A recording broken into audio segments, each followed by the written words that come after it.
Boa noite. Prazer grande estar aqui. E o objetivo dessa palestra, que na verdade assim, eu não me considero um palestrante, tá? Eu na verdade ministro alguns cursos, entre eles o curso sobre assédio e danos morais no ambiente de trabalho. Então, eu preparei um material e vou tentar transmitir para vocês o mesmo conteúdo que a gente passa em nossos cursos, tá? Obviamente que fica muito difícil, isso eu reconheço, algumas dicas de sites, de livros que a gente vai passar durante o decorrer da palestra, fica às vezes até difícil de anotar, mas me comprometo a enviar para o pessoal do CRA aqui do Rio de Janeiro, e vocês vão ter essas informações, tá? Tem muita dica boa que vai ajudar também vocês avançarem nessa questão do assédio e dano moral, ok? O transcorrer aí da palestra, à medida que vocês tiverem alguma dúvida, podem ficar à vontade, levante a mão, a gente vai tentar esclarecer de imediato, a não ser que seja alguma coisa que eu ainda vou passar um pouco mais à frente. Tá ok? Então vamos começar.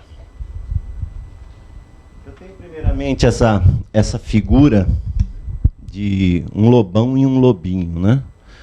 Na verdade, essa figura, ela retorna à origem do termo mobbing, que é hoje muito utilizado, principalmente na Europa, quando se fala em assédio moral.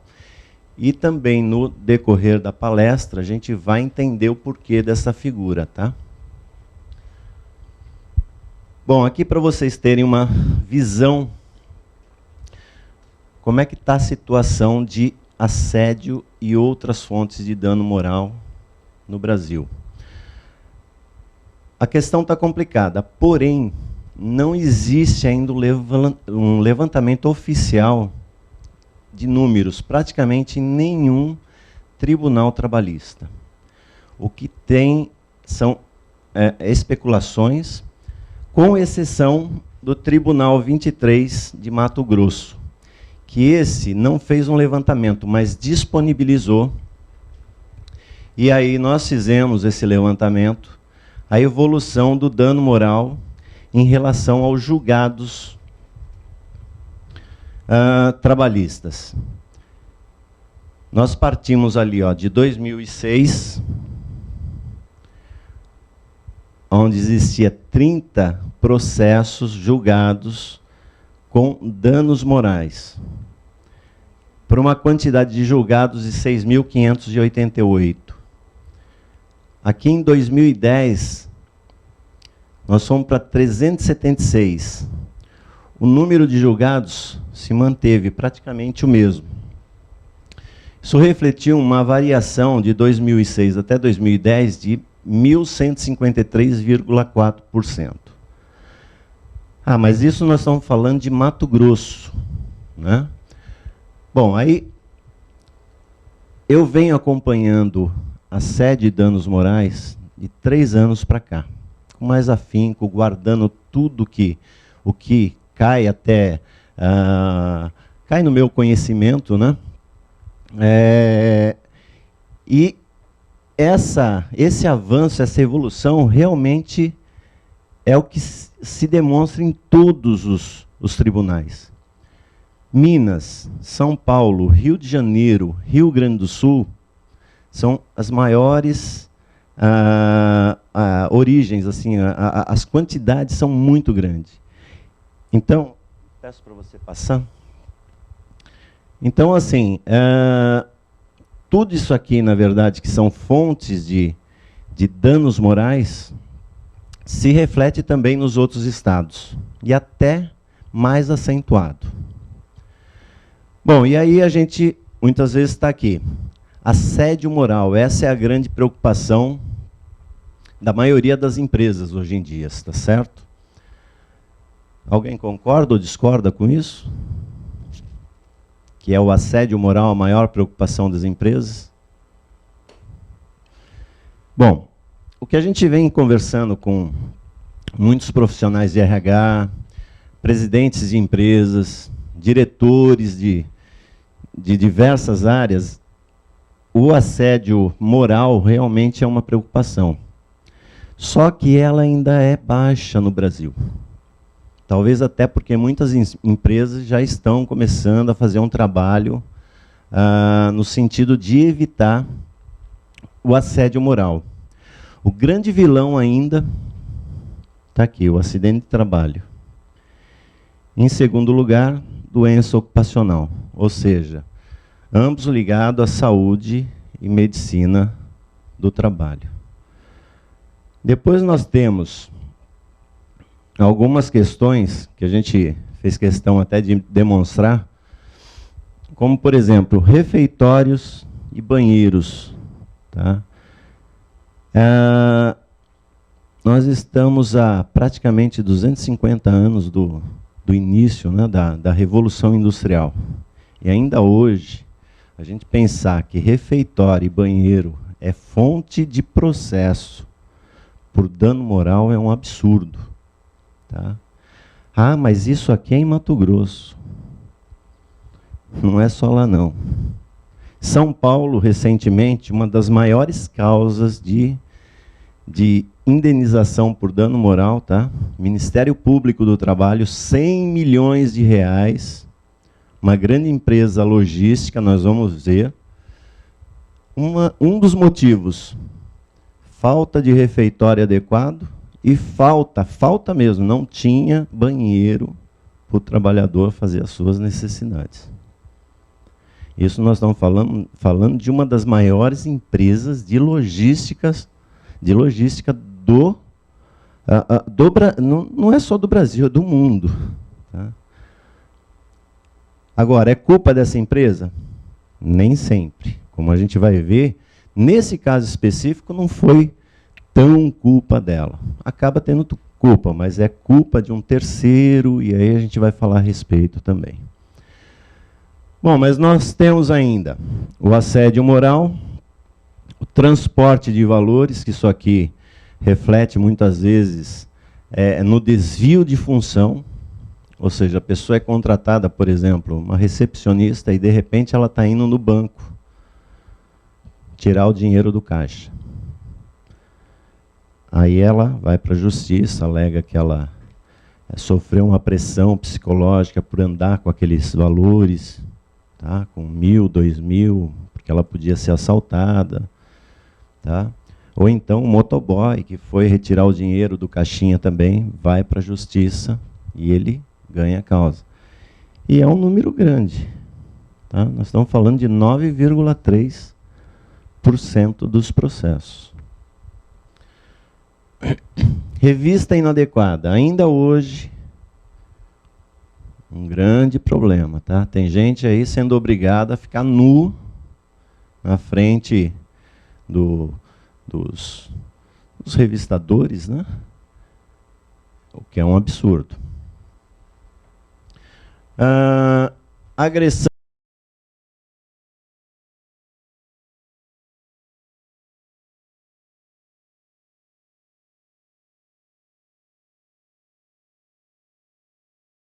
moral é diferente de assédio moral. E assédio moral, no Brasil e no mundo, é muito difícil de se caracterizar.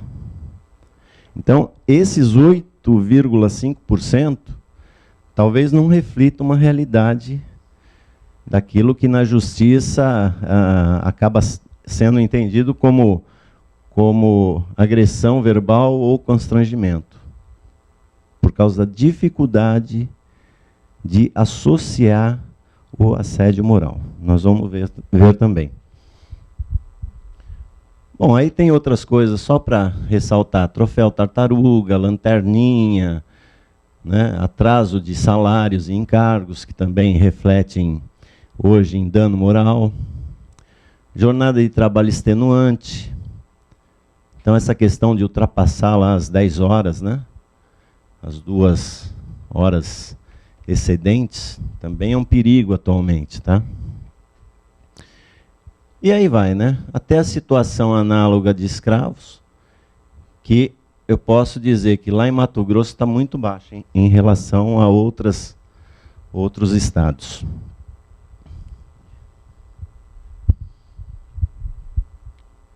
Bom, já vimos muita coisa em relação a danos morais, não apenas assédio, né? E isso a gente está falando só de 2% do país. Agora, vamos imaginar o que está acontecendo aqui, né? São Paulo, Minas, Rio Grande do Sul e Rio de Janeiro, esses aqui, posso afirmar com toda certeza que são focos muito grandes de danos morais. Tá? Bom, aqui nós vamos entrar na parte de valorização do dano moral. Acidente de trabalho, a gente tem uma variação grande, que vai de 10 mil até 200 mil, dependendo da situação.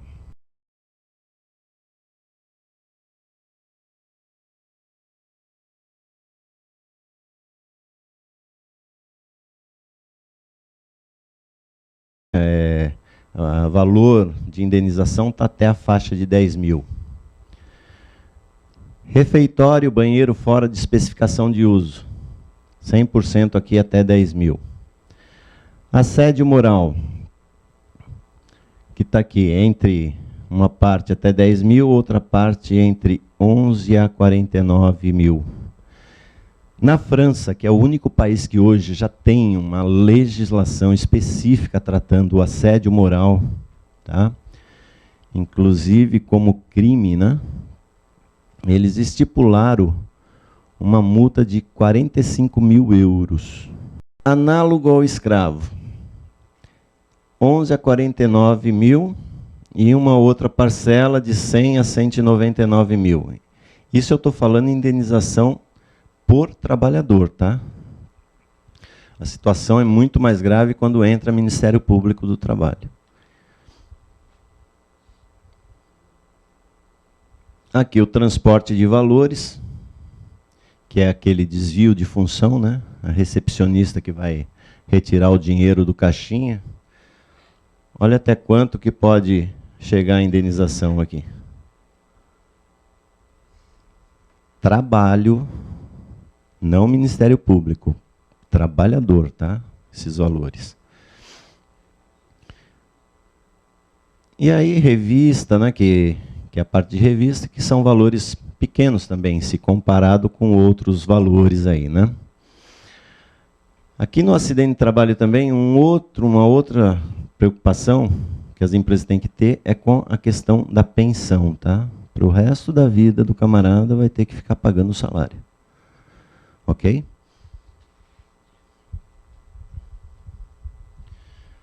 Bom, agora nós vamos ver casos que eu separei. Isso aqui, basicamente, São Paulo, Minas, Rio de Janeiro, Paraná e Rio Grande do Sul. Tá? Tem algumas coisas do Paraná também. Fonte do dano, eu vou falar aqui de setor econômico demandado, quem é o demandante e o valor. Eu não vou citar aqui nome de empresas, tá? Até porque pode até ser que tenha alguém de uma dessas empresas e eu acho que não é muito ético a gente estar falando abertamente quais são essas empresas. E de repente vocês querem saber, qual foi a empresa que teve uma revista de empregado 20 mil reais por transporte de valor. Joga isso na internet que lá sai a informação. A maioria consta quais são essas empresas. Obviamente que esses valores pequenos não interessam muito, mas quando a gente fala de 100 milhões, 5 milhões, 85 milhões, aí começa a ficar interessante saber quem são essas empresas. Que muitas vezes, repito aqui, não são as culpadas, vamos dizer assim, num primeiro momento. As grandes causas muitas vezes estão ligadas à terceirização, que é um grande problema no país. Tá? Vamos lá. Loja comercial. 10 mil reais por obrigar empregado a usar peruca, colete e apito para atrair clientes. Tá? Esse caso aqui específico, A trabalhadora era comissionada, era uma vendedora, balconista. E aí ela tinha que se transfigurar, vamos dizer assim, né? Para atrair cliente. Foi para a justiça, ganhou 10 mil reais. Um valor pequeno até, tá? Prestação de serviço de higienização. Erro de informação na DIRF. O trabalhador caiu na malha fina. Problema no sistema de folha de pagamento. 5 mil por trabalhador. Isso aqui aconteceu com quase todos os trabalhadores da empresa. Então, um erro do sistema reflete o quê? Numa punição aí por volta de 5 mil reais para cada trabalhador da empresa que caiu na malha fina. Ok? E isso aqui é um problema sério no Brasil, tá? Quem é de recursos humanos aqui? Ninguém? Quem é da área administrativa, financeira? Você? Tá. Vocês também, na área financeira, têm que mandar informação para a DIRF. E vocês devem ter um sistema lá de contas a pagar e receber. Esse sistema costuma dar muito problema nesse sentido ou não? É tranquilão, tal. Olha, eu afirmo assim, na parte de folha de pagamento, nós temos um problema muito sério no Brasil com informações, quando a gente fala de RAIS, de DIRF, de informe de rendimento. Tá? DIRF vai um valor, informe de rendimento dá outro, e aí a hora que cruza na Receita Federal, o que acontece? Tá? O cara está na malha fina, por problema do software. E vai falar com a empresa do sistema, sempre a culpa é do usuário. E quase nunca é do usuário, tá? É erro de parametrização na implantação, tá? É muito mais provável que seja um problema do software. Então, quem um dia for trabalhar com folha de pagamento, tá? Fica essa dica aí para verificar muito bem, questão de DIRF principalmente. RAIS, DCTF, CAGED, essas outras coisas, o problema é menor, mas aqui é muito grande. Uma empresa de transporte de valores. Tesoureiro, além de ser obrigado a trabalhar sem cueca, era obrigado a ficar completamente nu para a revista, 20 mil reais. Acidente durante teste prático na fase de seleção de candidatos. Salário da vaga, 510. Trabalhadora ganhou 4 mil. A empresa hoje já é responsável pelo trabalhador a partir do momento que começa a fase do recrutamento. E vários são os motivos que geram danos morais. Tá? Nesse caso aqui específico, ela escorregou, ela tinha que fazer um teste prático onde ela levava uma bandejinha com café. Ela escorregou, caiu, a empresa teve que arcar aí com danos morais de 4 mil reais.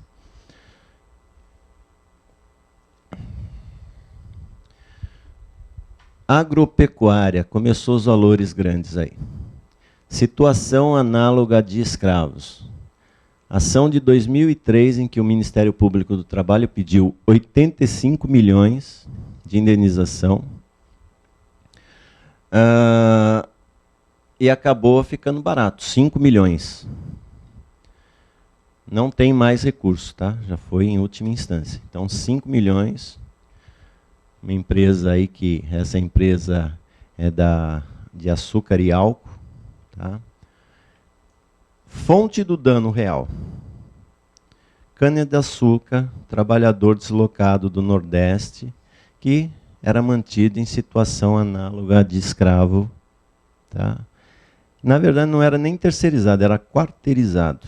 Então, a empresa compra a cana-de-açúcar para se desenvolver essa lavoura.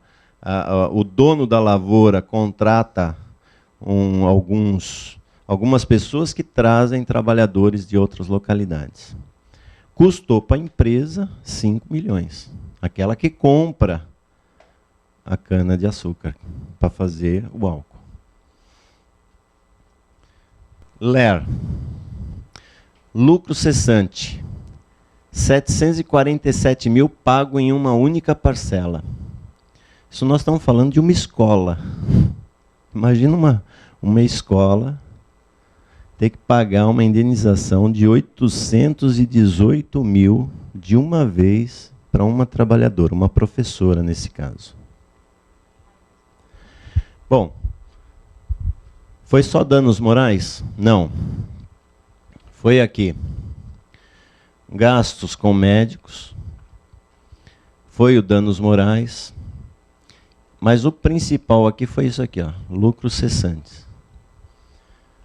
O que acontece com uma professora, por exemplo, que hoje, sei lá, ela dá aula em 2, 3 estabelecimentos, tem lá, sei lá, uma renda de 10 mil reais, se é que um professor atinge isso hoje, mas esperamos que atinja, né? Até para poder diminuir aí esse 818 mil, né? Ou, como é que se chegou nesse valor?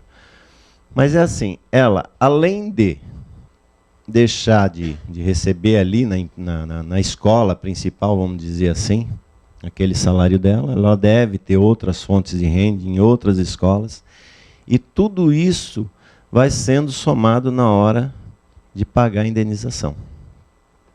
Tá? Então isso também vale para as outras empresas, além de escola. Imagine uma empresa que tem lá um gerente financeiro que é professor numa universidade. E essa empresa, por um descuido, acabou gerando aí um problema de saúde nesse gerente, vamos dizer assim, né? E esse gerente não vai mais poder trabalhar em lugar nenhum, também não vai poder mais dar aula. Essa empresa, além de pagar o salário dele aí vamos dizer, para o resto da vida, ainda vai ter que pagar o salário de outra localidade, outra fonte de renda que ele tinha. Então, muito preocupante essas questões que envolvem aí lucros cessantes.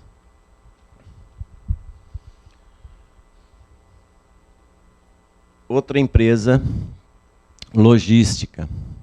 Situação análoga de escravo. Empresa terceirizada mantinha 51 trabalhadores em situação análoga à de escravo. Outra vez aqui, a terceirizada.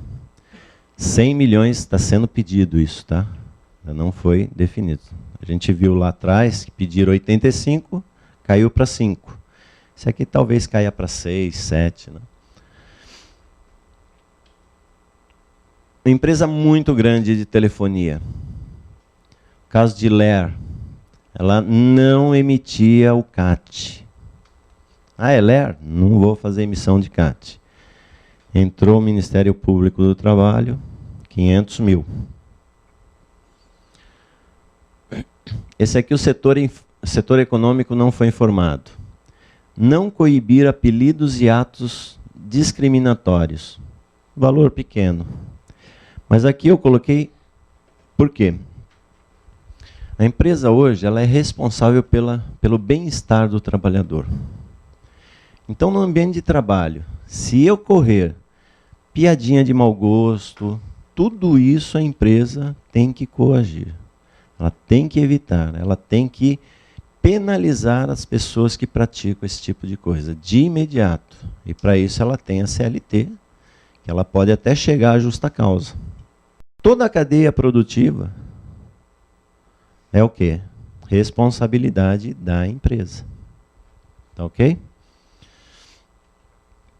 Telefonia, uma empresa de telefonia e outra aí de açúcar e álcool. De respeito à legislação trabalhista. Jornada extenuante, diz respeito ao intervalo interjornada, ao repouso remunerado e agir com abusividade na utilização das escalas de sobreaviso.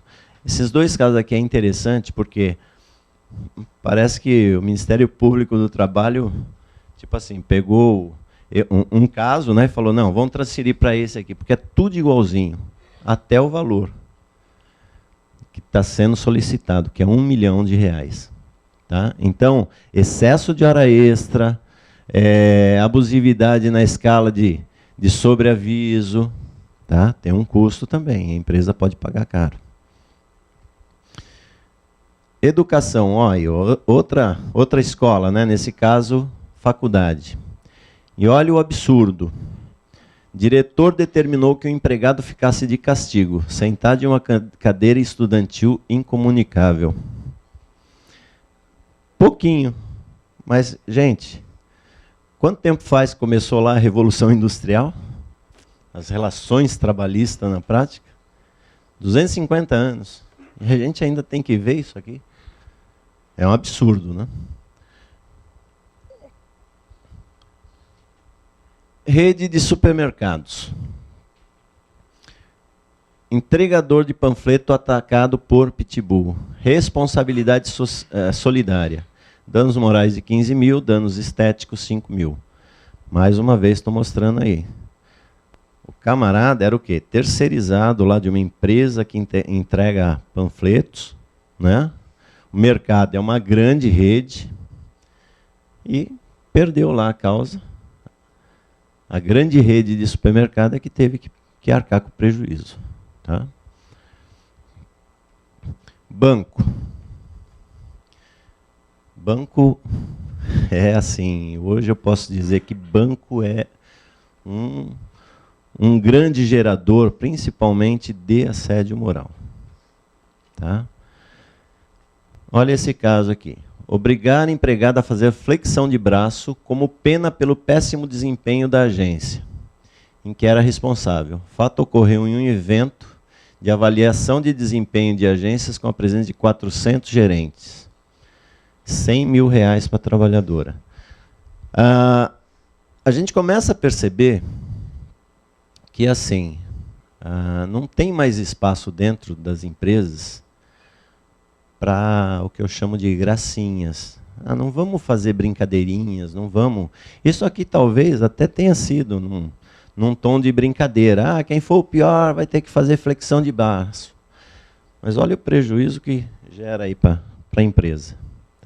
Tá, tudo bem, o banco tem lá os lucros enormes, né? Mas isso se acontece numa empresa pequena, também os valores vão ser altos. Né? Pode passar.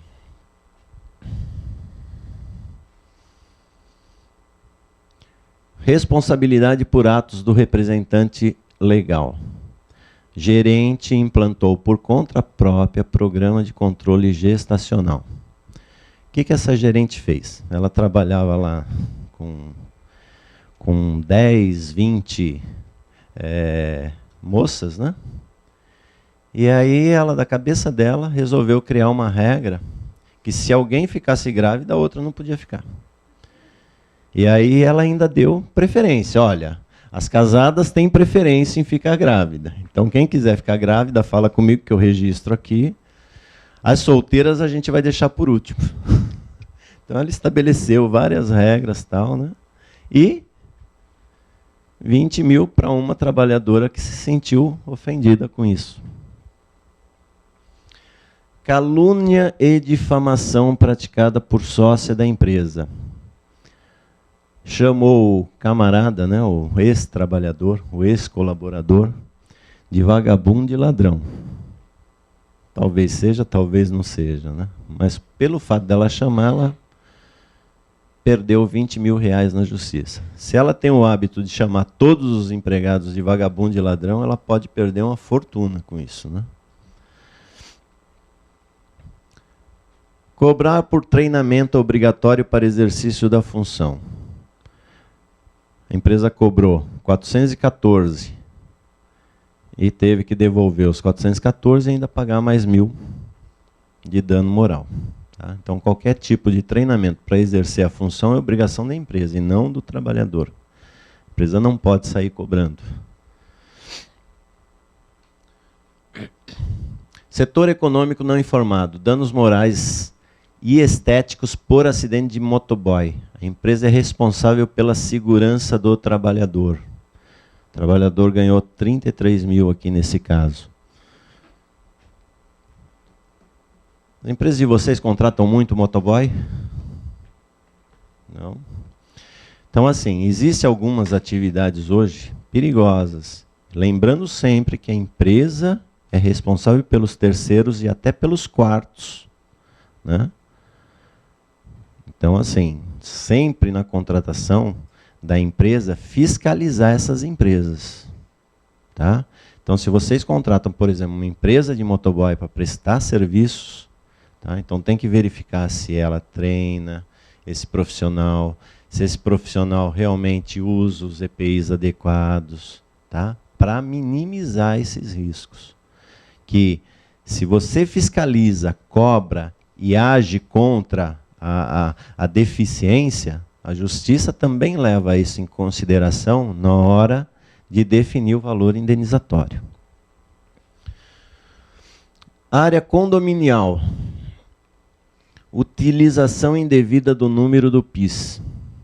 Prejudicou a trabalhadora no recebimento do PIS e seguro-desemprego, R$7.000.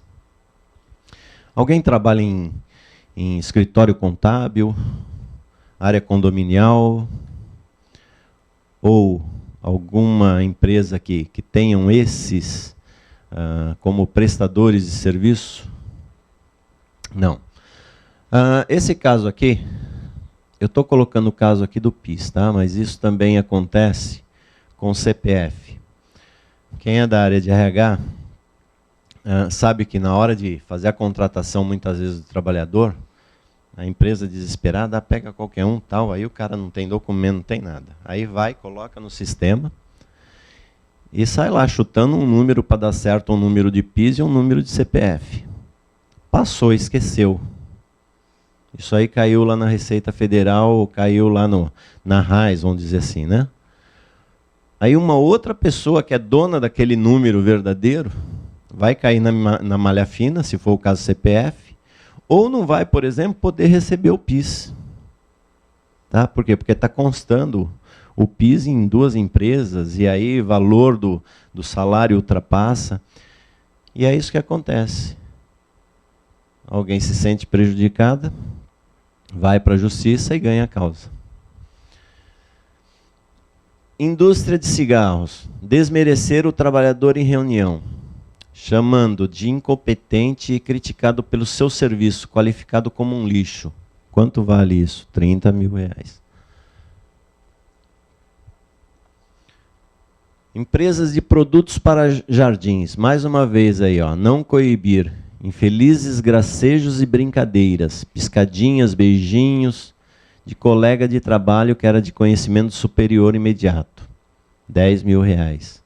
A empresa tem que coibir e usar a ferramenta que tem para não permitir que isso aconteça dentro das empresas.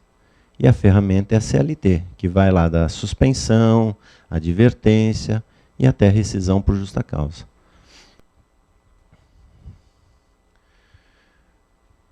Outro caso aqui assim, a empregada ela tem que tirar a roupa numa parte como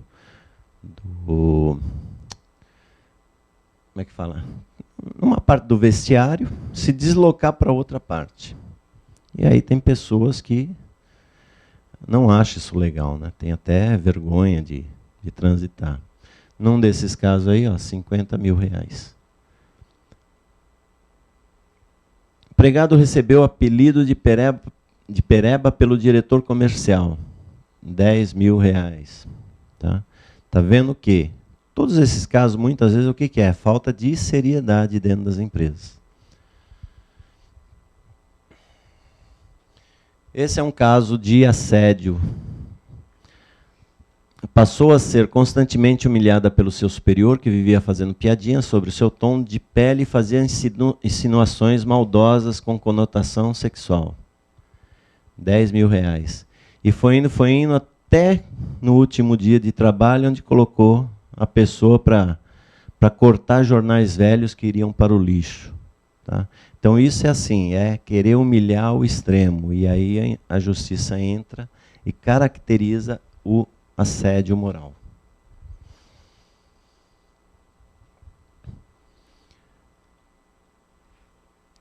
Reunião da área comercial. Pagar flexões. e dança na boquinha da garrafa, 15 mil. Nós vimos um caso lá de 100 mil, né? Estamos vendo um aí de 15 mil.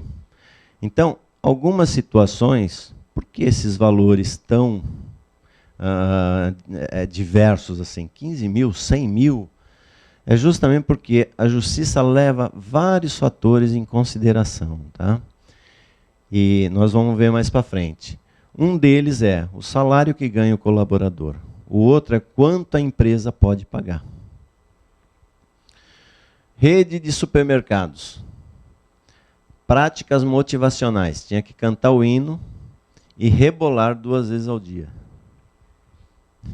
Essa é uma grande rede mundial de supermercado. Todos os trabalhadores têm que fazer isso. Não é um caso, não, é todos. Tá? Agora, talvez já não tenha o que fazer mais, né? Depois de ter sido aí, ter que indenizar em 5 mil. Uma empresa de eletricidade, dinâmica de grupo, recrutamento e seleção. 6 mil reais.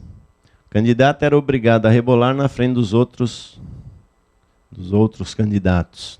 Então a gente está vendo que já no recrutamento e seleção de candidato, a gente já tem fontes de danos morais.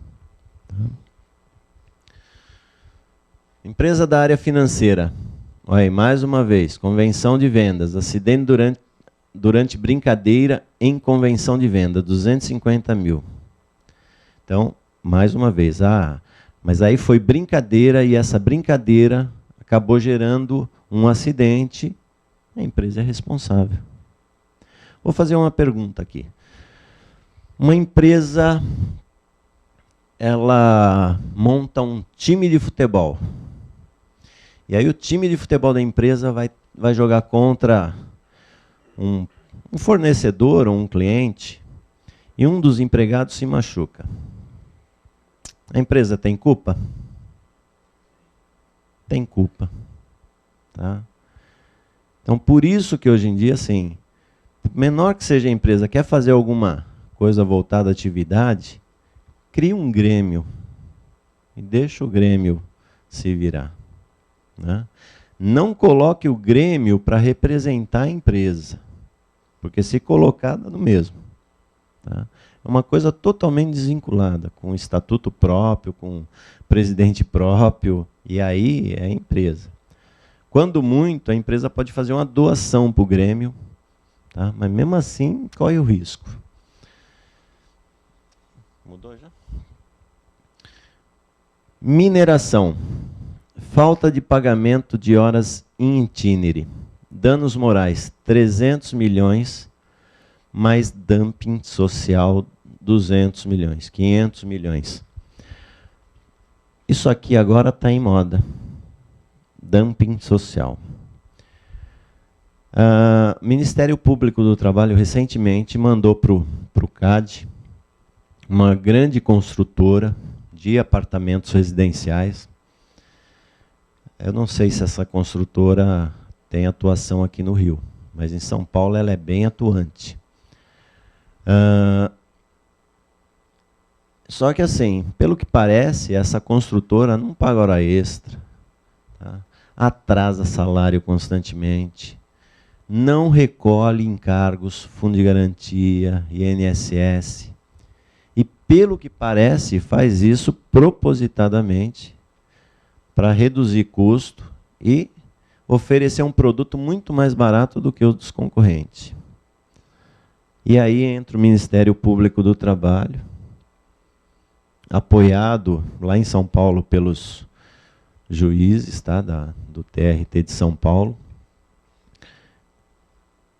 que eles criaram essa expressão dumping social e as indenizações estão sendo muito grandes. Tá? Bom, esse é um quadro aí para vocês terem uma ideia de tudo que pode gerar danos morais. Então, não é só assédio moral, como assim, está fervendo, né, na cabeça das empresas, nas notícias, né, o assédio moral não, é danos morais, é muito preocupante. E são várias as fontes. Bom, e o que é dano moral? Então, esse juiz aposentado é um juiz da área civil, tá? De São Paulo. Eu acho que ele ajuda a gente a entender um pouquinho dessa questão dano moral. Ele fala, dano moral é o prejuízo que afeta o ânimo psíquico, ou seja, aquilo que deixa alguém para baixo, né? Moral intelectual da vítima. Sua atuação é dentro dos direitos de personalidade. Nesse campo, o prejuízo transita pelo imponderável. Daí porque aumenta as dificuldades de estabelecer a justa recompensa pelo dano. Em muitas situações, cuida-se de indenizar o inefável. Ou seja, não tem muitas vezes. Como é que eu vou dizer? O ânimo psíquico de alguém vale 10, vale 20, vale 100, vale 1 milhão. Não tem. E aí tem um camarada que ele está ali mais ou menos entre... Nasceu em 1724, morreu em 1804, então pegou ainda o comecinho ali da Revolução Industrial, né? Ele criou ou definiu um pensamento em relação à dignidade, que ajuda a gente a entender por que é difícil também valorizar a questão do dano, né? No reino dos fins, tudo tem um preço ou uma dignidade. Uma coisa que tem um preço pode ser substituída por qualquer outra coisa equivalente. Pelo contrário, o que está acima de todo preço e, por conseguinte, o que não admite equivalente é o que tem uma dignidade. Então, dignidade humana não tem preço. Tá? Qualquer dano que eu causar a alguém, qualquer coisa que eu pagar, tá? Na verdade, não faz efeito, porque a dignidade não tem preço. Tá? Então, esse é o pensamento de Kant. E aqui eu estou dando uma dica. O livro Fundamentação da Metafísica dos Costumes. Tá? Essa é uma frase que é um pensamento que está nesse livro. Esse é um e-book que vocês acham facilmente na internet, tá? Bom, e aí o que leva a justiça a chegar nos valores do dano moral, do assédio moral? Primeiro, a capacidade financeira do réu. Quanto maior a empresa, pode contar que o valor da indenização vai ser maior para qualquer situação de dano moral. A necessidade do autor. Tá? Só que aí é o inverso, muitas vezes. Tá?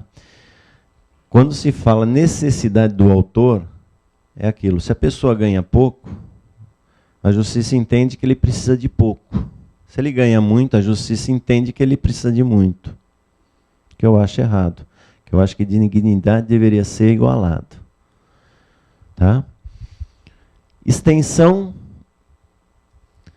natureza e gravidade dos danos. Se é um dano leve, a justiça muitas vezes releva no valor. Se é alguma coisa grave, por exemplo, aquela questão daquela professora, né? Com ler, não pôde mais exercer a atividade. Quanto que ela ganhou, vocês lembram? 818. Tá, mas está aí na faixa. Casa dos 800 mil. Né? E isso aqui é uma grande dica para as empresas, que a justiça leva muito em consideração. A ausência de prova quanto à existência de prevenção de acidente, com inafastável potencialização da culpa. A empresa que procura, tá, fazer tudo certinho para evitar acidente de trabalho, para evitar o risco de doenças ocupacionais, não digo que a justiça perdoa, mas ela minimiza muito a indenização quando requerida. Tá? Em muitos casos que eu já vi, presenciei, ela não dá o ganho de causa para o trabalhador. Tipo assim, meu, você tinha que usar capacete, por que você não usou? Pô, e ó, tô vendo aqui, você tem lá uma suspensão, uma advertência. O juiz fala, pô, se eu tô no lugar da empresa, já tinha te mandado por justa causa. E você ainda quer, aí você se machuca e ainda quer prejudicar a empresa, quer pedir uma indenização da empresa. Então, a empresa que age com bom senso e tenta evitar, realmente, tomar todas as ações para evitar acidente, para evitar doença ocupacional, a Justiça do Trabalho leva, sim, em consideração o fato. E aí, o que a gente já falou, em muitos casos, o dano moral vem acompanhado do quê? Danos estéticos. Tá? O cara acabou ficando com uma cicatriz, ou então perdeu um dedo. Tá? Perdeu a mão. Tudo isso vai refletir no valor do dano.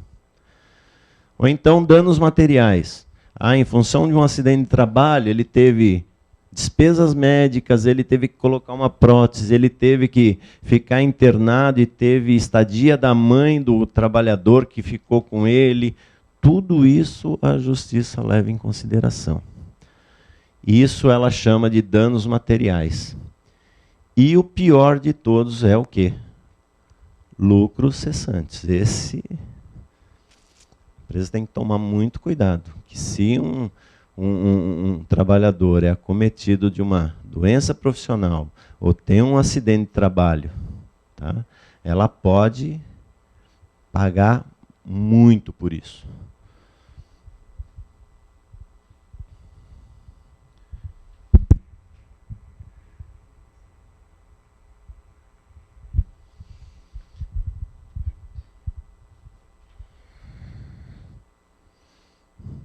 Volta um pouquinho. Ninguém é de RH, né? Infelizmente, aqui. Eu costumo dizer o seguinte.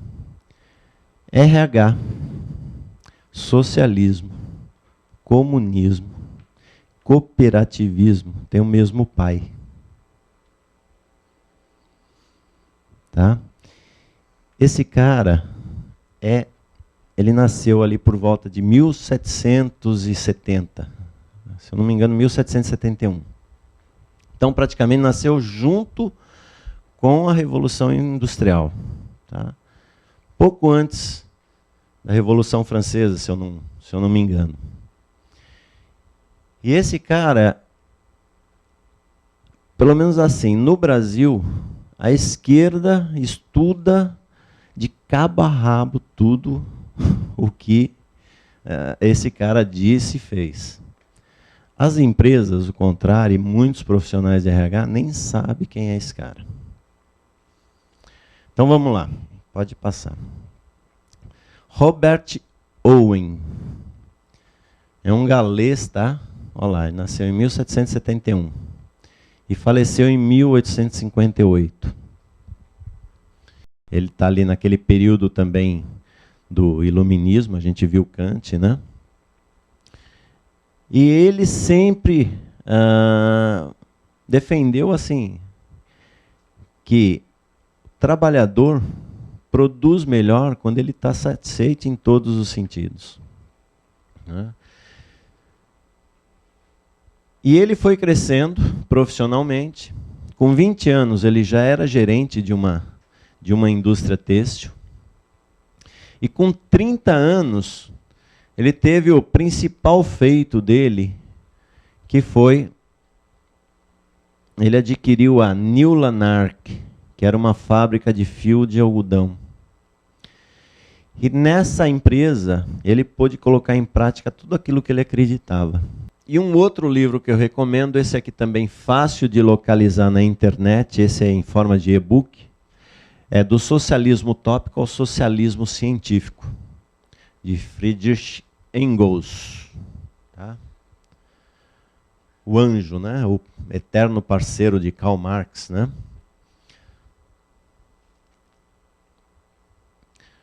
Bom, e o Brasil também teve o seu Robert Owen. Tá?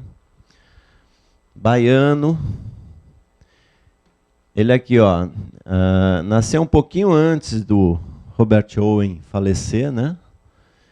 E ele morreu um pouco depois aí do abolição da escravatura, né? Ele era filho de uma ex-escrava. Ele, por coincidência, começou a carreira numa empresa de tecido. E ele também montou uma indústria de tecido, que ele chamou de Empório Industrial do Norte. Ele foi o responsável pelos primeiros direitos trabalhistas no Brasil, tá? Na verdade, assim, ele começou a trabalhar, a se interessar, também largou os estudos aos 10 anos, tá? Também teve sorte de ter gente que colocasse bons livros à sua disposição. E chegou num ponto que ele começou a fazer o caminho Brasil e Inglaterra, representando uma indústria para a qual ele trabalhava no Brasil, que era inglesa. E ele tomou conhecimento da obra de Robert Owen. Tá? Isso está descrito nesse livro, Semeador de Ideias, e também nesse artigo, que vocês acham também. Esse artigo vocês acham fácil na internet. O livro não, tem que adquirir, né? Então, tudo praticamente que Robert Owen fez, ele, 100 anos depois, vamos dizer assim, fez no estado da Bahia. Nós estamos falando aí de um período entre 1870 até 1900. Ou seja, quando foi a abolição da escravatura? 1888, é isso? Tá? Bom, nós estamos falando de um cara que já aplicava regras trabalhistas, benefícios trabalhistas aos trabalhadores antes da abolição da escravatura. Bom, e o que ele fez para os trabalhadores? Deu casa para os trabalhadores. Robert Owen fez isso? Fez. Deu assistência médica. Robert Owen fez isso? Fez. Deu assistência dentária para os trabalhadores. O outro também fez. Tá? Distribuiu lucros. O outro lá também fez. Criou creche para os filhos? Criou. Escola para crianças e adultos. Ele tem uma diferença do Robert Owen. Owen acreditava, e toda a teoria dele, né, o pensamento dele, é de que o Estado deveria agir da forma que ele agia. E para mostrar para o Estado os benefícios, né, de tornar a pessoa digna, é que ele começou a aplicar isso na própria empresa. Esse aqui já não, ele não queria nem saber do Estado, ele queria o Estado longe. Tanto é que tem algumas passagens narradas que alguns vereadores, né, de Salvador procuravam ele porque achavam fantástico, né, e queria pegar uma caroninha naquele sucesso, né. E ele botava o cara para correr, falava, ó, com o Estado eu não quero nada, pago os meus impostos, tenho a minha empresa, cuido dos meus colaboradores, eles me prestam um bom serviço, eu não quero nada com o Estado. Tá? Então essa é a diferença dos dois. Bom, estou falando tanto de Robert Owen como Louis Tarquínio, né? Os dois não são unanimidades, tá? Existem pessoas, recentemente, inclusive, eu li um artigo sobre Louis Tarquínio. Tem pessoas que acreditam que ele fazia isso como uma forma de manipular os trabalhadores, tá? Então, assim, é aquela história. Por mais que as pessoas façam, né, sempre vai ter aqueles que criticam. O interessante, nesse caso eu alerto para que vocês também busquem informações, é que quem trabalhava com ele estava sempre muito satisfeito. Só após o falecimento dele, tá, alguns anos depois, que aí já é outra administração, já é outro tudo, que veio a ter uma primeira greve nas indústrias dele. Então, por aí a gente vê que, por mais que se critique, talvez uma situação ou outra, o pessoal realmente gostava do que ele estava fazendo e ele era um diferencial para a época. Né? Ok? Bom, mas agora vamos entrar na questão do assédio moral. E para falar de assédio moral, a gente tem que voltar na origem, né? O termo mobbing, que esse é o termo ainda hoje oficial, né?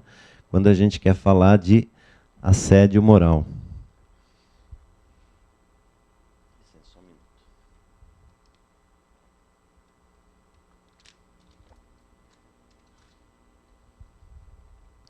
O pai do termo é um etólogo, e etólogo é o cara o estudioso que estuda o comportamento animal. E não é só dos bichos, não, do ser humano também, tá? Então esse aqui é o principal, é o cara que cunhou. Ele cunhou, junto com um outro etólogo, tão importante quanto, né? Mas ele acabou ficando com esse estigma aí do profissional que cunhou o termo, né? O termo mobbing. E em função desse estudo, ele em 73 acaba ganhando o Prêmio Nobel de Fisiologia e Medicina. Mas o que quer dizer esse termo mobbing? Pode passar. Entre 35 e 60 aproximadamente, o Lorenz, com um outro etólogo chamado Timberg, eles criam uma visão do comportamento de defesa, mas que seria o ataque. Ou seja, eu vou atacar para me defender. Mais ou menos é isso que eles querem dizer, tá?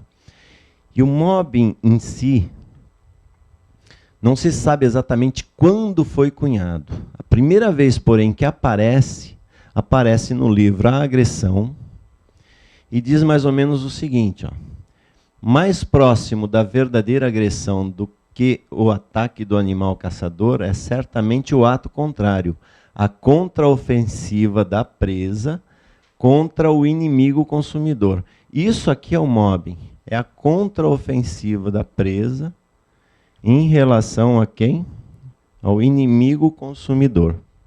Ou seja, tem alguém me fazendo mal, eu vou e reajo contra. Isso, na verdade, seria o mobbing.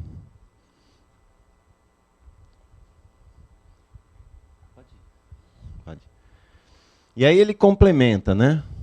Além do seu efeito didático, o mobbing dos mamíferos ferozes, pelas gralhas de bico preto e pelos gansos, conserva ainda o seu principal papel, que é tornar a vida impossível ao inimigo. Então, por aqui, a gente começa a perceber uma semelhançazinha com o assédio moral, né? O assédio moral é isso, é tornar a vida do inimigo impossível. Que, na verdade, dentro da área de trabalho, é tornar a vida de alguém impossível. Até o momento que o camarada vai lá e pede as contas e vai embora. Ou seja, eu, nesse aspecto, assediei moralmente alguém. A chegar a um ponto que a pessoa não aguentou mais e pediu para sair. Lembra do BOP? Pede para sair, né?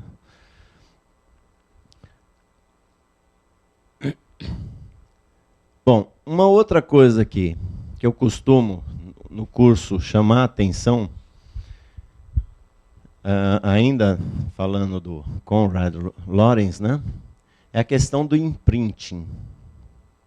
Isso eu falo até porque se a empresa quer mudar alguma coisa, ela tem que trabalhar na liderança para que os novos líderes, os futuros líderes, já venham com uma nova visão. Por que eu falo isso? Segundo Lorenz, o animal traz estampado nele, né? E isso ele avaliou os gansinhos, né? Uma espécie de um carimbo. Então, assim, na visão dele, por exemplo, o ganso acaba de sair do ovo, o primeiro objeto que ele vê e que se move, ele identifica aquele objeto como a mãe dele. Isso pode ser uma pessoa, pode ser um cachorro, pode ser uma bexiga.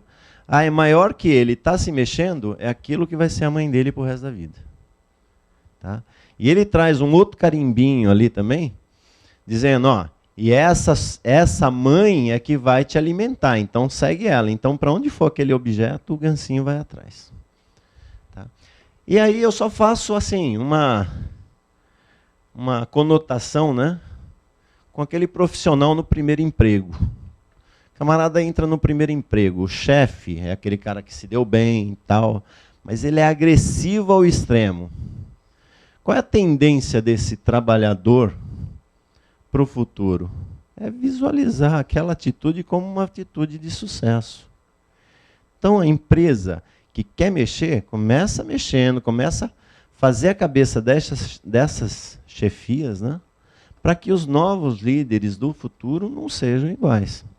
Agora, se eu entro numa empresa, primeiro emprego, o cara de sucesso lá é um cara cortês, que trata todo mundo bem, que sabe agir com as demais pessoas, o que vai ficar na cabeça daquele profissional? Pô, é assim que eu tenho que agir para mim também ter sucesso. Outro dispositivo que todo animal tem, dispositivo de travagem. O que significa travagem?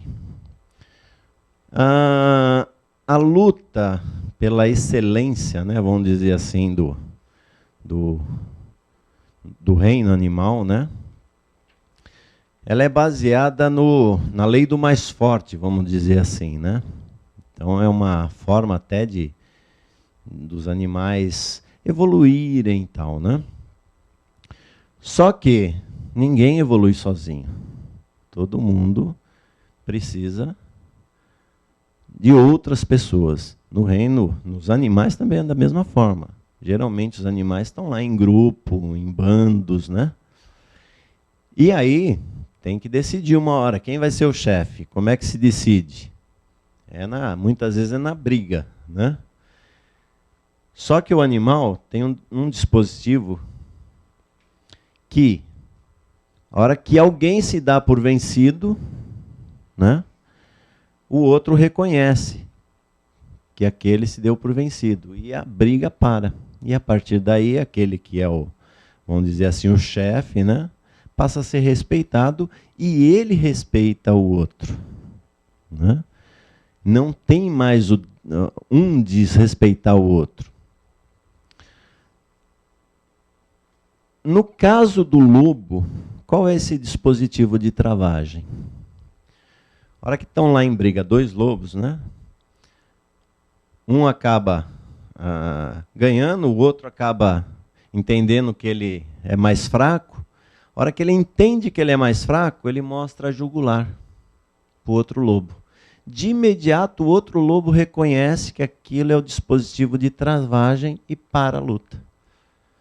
Então, o ganhador não vai até os finalmente, ou seja, não mata o adversário. E Lorenz afirma que o único animal que não tem dispositivo de travagem, quem é? O ser humano.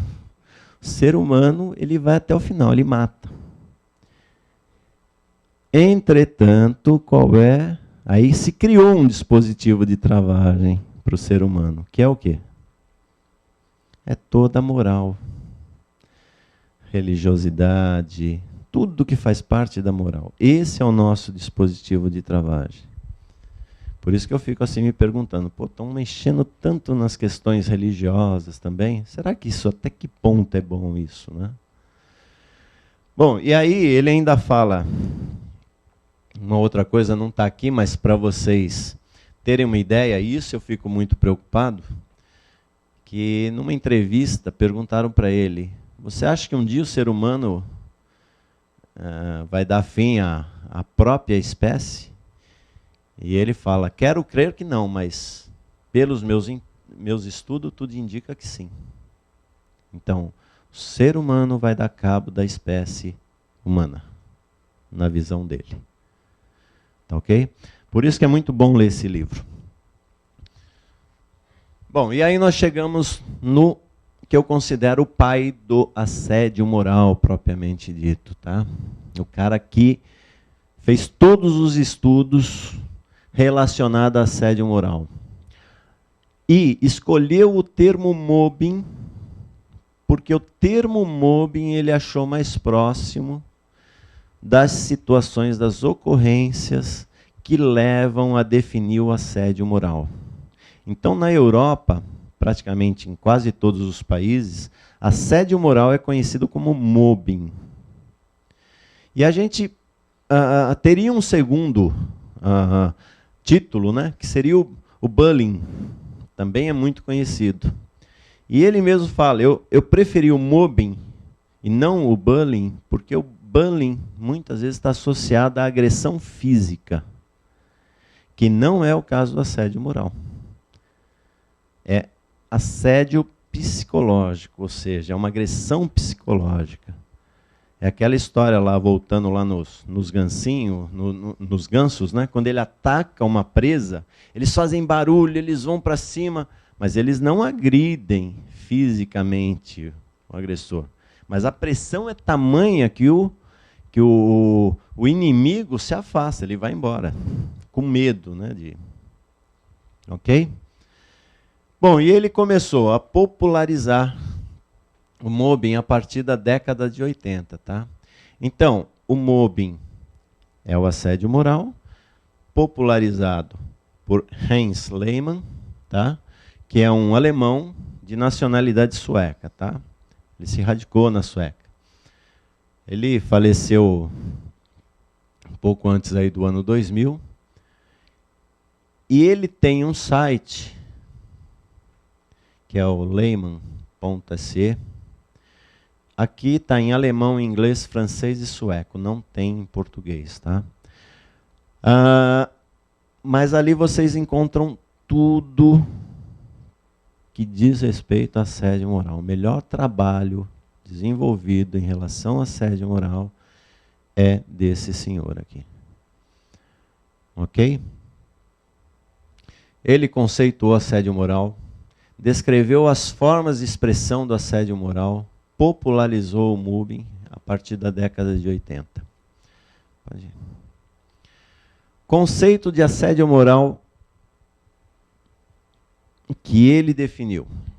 Fenômeno no qual uma pessoa ou grupo de pessoas exerce violência psicológica extrema de forma sistemática e recorrente e durante um tempo prolongado por mais de 6 meses. E que os ataques se repitam numa frequência média de 2 vezes na semana. Sobre outra pessoa no local de trabalho, com a finalidade de destruir as redes de comunicação da vítima ou vítimas, destruir sua reputação, perturbar a execução de seu trabalho e conseguir finalmente que essas pessoas acabem abandonando o local de trabalho. Pessoas ou pessoas, né? Então, tanto ou é diretamente direcionado a uma pessoa ou a um grupo de pessoas também. Aqui, eu grifei por mais de 6 meses e frequência média de 2 vezes na semana. Praticamente, o conceito de assédio moral no Brasil é esse mesmo, desenvolvido pela médica do trabalho, Margarida Barreto, nós vamos falar. Entretanto, isso aqui não existe no conceito brasileiro de assédio moral. Essa por mais de 6 meses e nem frequência média de 2 semanas. Tá ok? Bom, aí as formas de expressão. Em grupos, manipulação da comunicação da vítima. Nega informação relativa ao posto de trabalho, como as funções e responsabilidades, os métodos de trabalho, a quantidade, qualidade e prazo de trabalho a ser realizado. Comunicação hostil explícita, com críticas e ameaças públicas. Comunicação hostil implícita, como não dirigir a palavra ou negar cumprimento. Tá? Então, isso nós estamos falando só de um grupo de forma de expressão do assédio moral. Tá? Agora, quem de vocês aí conhece algum grupo, por exemplo, de trabalhadores, que de repente alguém não vai com a cara do fulano, e aí todo mundo passa a não falar mais com a pessoa. Tá? Isso é um dos fatores aí que define o assédio moral no ambiente de trabalho, que pode ser praticado, como a gente ainda vai ver, não só pela chefia em relação ao trabalhador, mas em relação aos colegas de trabalho. E em relação, algumas vezes, um trabalhador, um colaborador, em relação à chefia também. Tá? Bom, aí, manipulação da reputação da vítima. A realização de comentários injuriosos, com ridicularização pública, relativas ao aspecto físico, às ideias ou convicção, políticas ou religiosa. Isso aqui é um perigo, tá? Dentro de ambiente de trabalho. Discussão política, discussão religiosa, é um tirinho aí para se caracterizar ou se levar a uma caracterização de assédio moral. Realização de críticas sobre o profissionalismo da vítima e assédio sexual da vítima, que também entra dentro do assédio moral. Então, além de assédio sexual, isso também leva a caracterizar assédio moral. Manipulação do trabalho da vítima. Alguém já viu isso aí? Aumento da sobrecarga de trabalho? Isso é o que mais ocorre dentro das empresas. Atribuições de trabalhos desnecessários, monótono ou rotineiro. Não tem nada para... vai ali, ó. Ou faz como aquela pessoa lá, vai cortar jornal que vai ser jogado fora. Vai picotar jornal, né?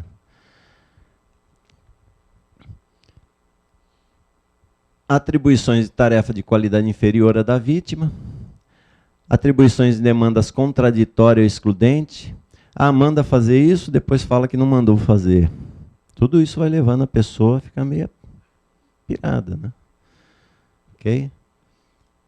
Não atribuições de tarefa, ou seja, começa o dia, o camarada está lá, o chefe não passa nenhuma atividade, ele fica lá de bobeira, só imaginando, acho que o cara está querendo me mandar embora. Então vai fazendo aquela agressão psicológica, né? E negação dos meios do trabalho. Um dos casos aí na justiça, a pessoa chegou para trabalhar, tinham tirado o micro dele, ele usava o micro para trabalhar. Então deixaram só ele com a mesa, mais nada. Aí foi falar com a chefia, depois a gente vê isso. E assim ele ficou, até o dia que ele não aguentou mais e pediu demissão. Ou seja, ele chegava de manhã para trabalhar, ficava até o final do expediente sem fazer absolutamente nada, sentado olhando para os outros. Isso é, eu acho que um dos mais graves casos de assédio moral que existe, né? É você forçar mesmo, obrigar o cara a pedir a rescisão, né? Depois, outro grupo, manipulação das contrapartidas laborais, discriminação no salário, nos turnos, jornadas ou outros direitos. Discriminação quanto ao respeito, tratamento ou no protocolo, tá?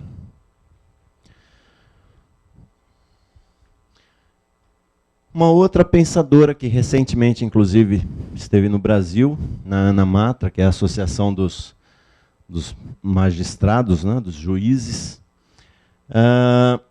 essa ajudou a divulgar o assédio moral em todo o mundo. Tá? Ela também tem um trabalho interessante, que é de análises de pessoas que passaram por situações de assédio moral. E ela escreveu 2 livros que eu também recomendo. Ela mostra tanto o que é assédio como o que não é assédio. Tá? E é muito interessante por isso. Bom, e hoje, atualmente, a gente pode afirmar, tá, que a doutora Mary France, ela é a principal divulgadora do assédio moral, principalmente na Europa. No Brasil existem leis apenas em estado e município, diz respeito apenas a funcionalismo público. Tá?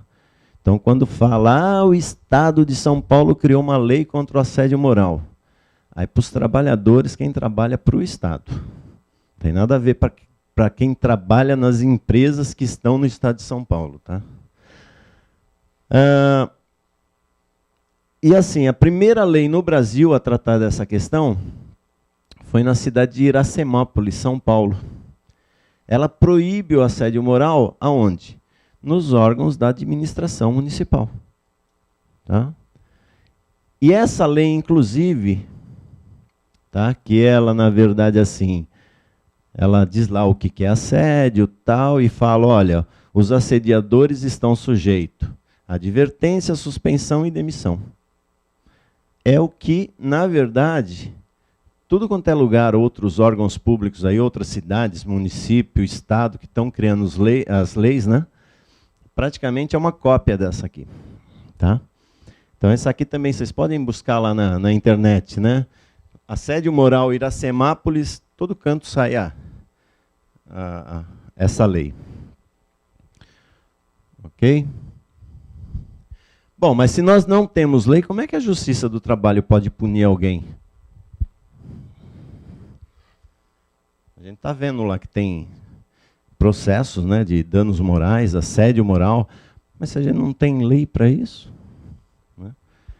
Acontece o seguinte, tem dois dispositivos na CLT, um é o artigo 8º, que esse aqui diz o seguinte: a Justiça do Trabalho, na falta de disposição legal ou contratual, decide pela jurisprudência, por analogia, equidade ou outros princípios, normas gerais de direito, principalmente do direito do trabalho, e ainda de acordo com usos e costume, o direito comparado. Tá?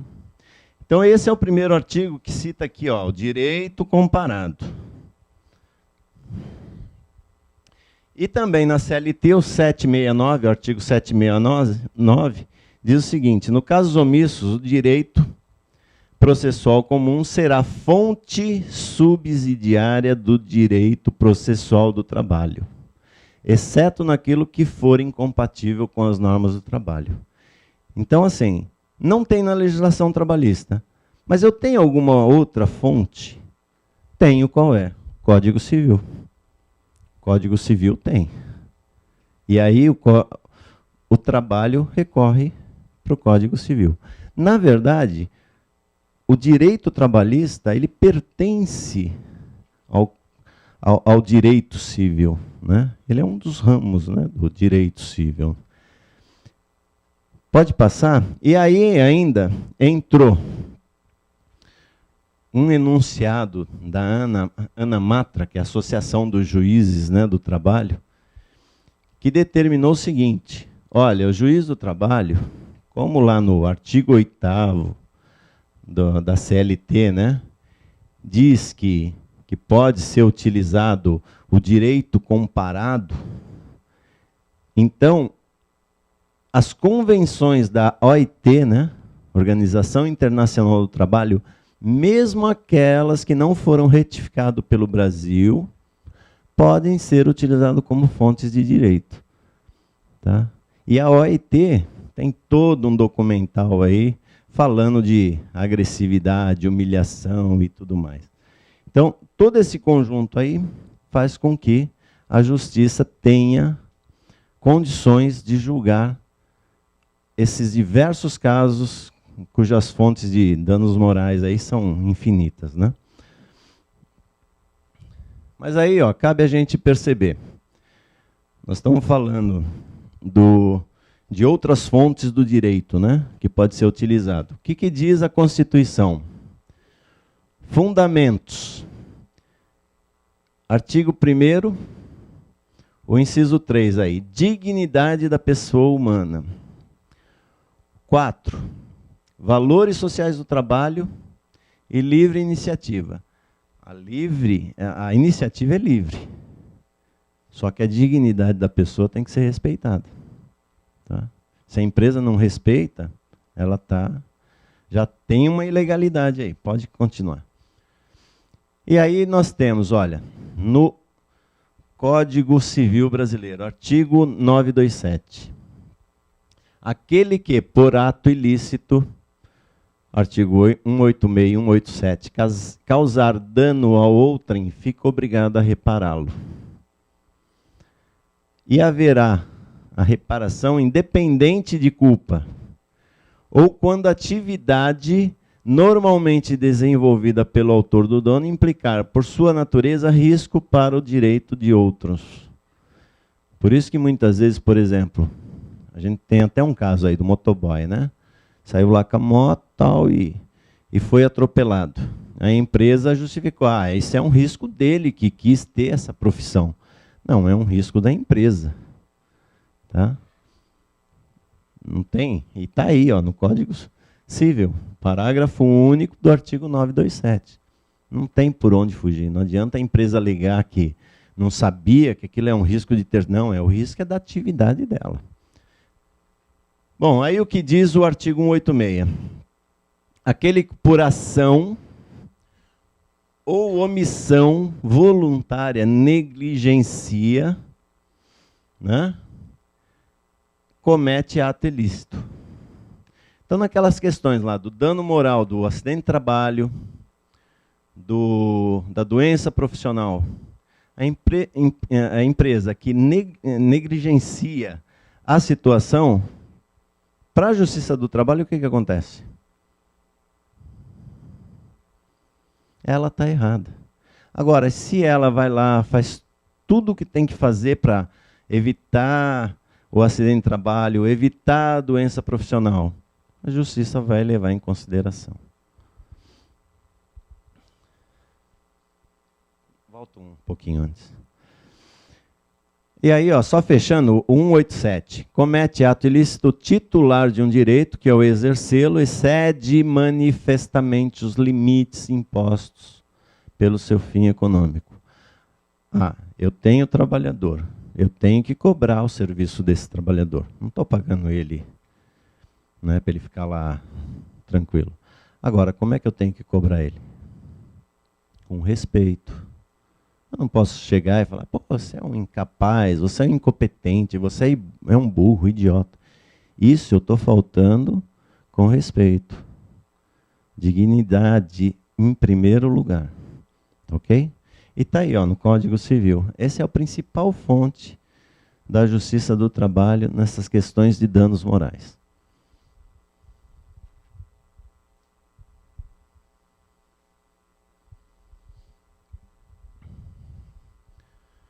Bom, aí só dizendo, nós temos no Congresso pelo menos dois, tá? São mais, mas esses são os que aparentemente eu acredito que venha a ser aprovado.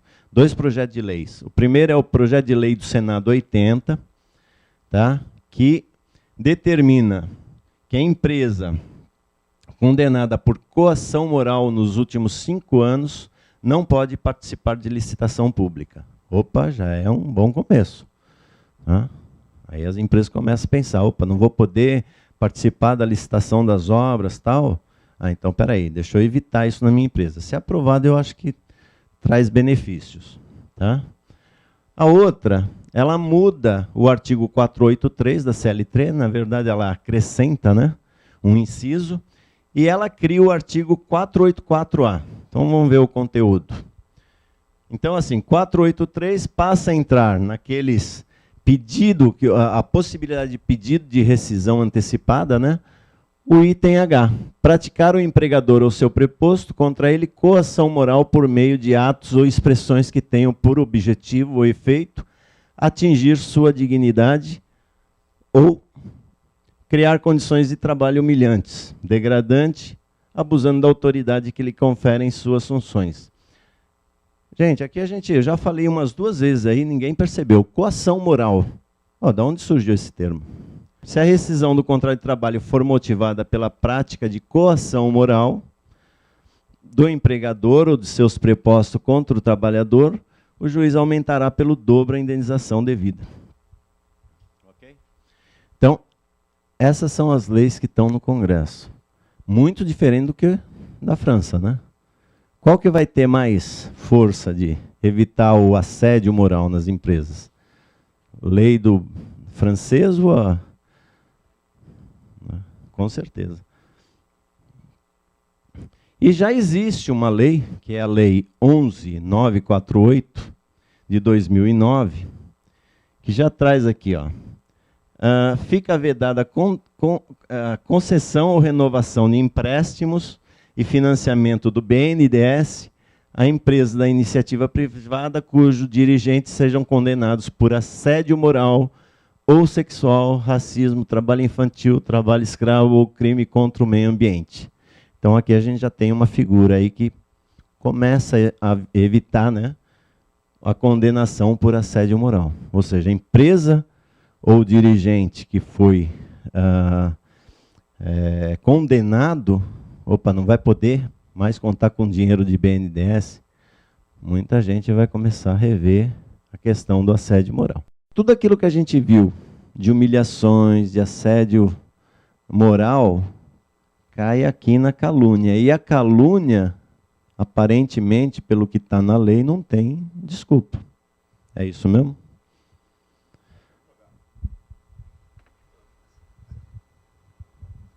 Como é que funciona isso? Essa legislação está pela Lei 9.099 dos Juizados Especiais. Na prática, o que acontece? Na audiência de conciliação, geralmente a parte que cometeu o delito, ela faz a transação penal.